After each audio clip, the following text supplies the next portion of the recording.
heating and cooling. This system here in the roof panel is both heating and cooling all in one. The first step is to make sure you have the power cord running to your motorhome and plugged in. Using the power button, turn the machine on.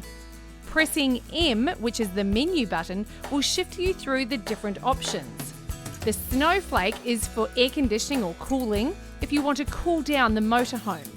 Air conditioning works best when it is set at 18 degrees. Or you can go across to the sun symbol for heating. Heating works best at 23 degrees. And here is the button to adjust the fan from low, medium or high. There's no need to press heavily here on the pad, just press gently. It comes with a remote control as well.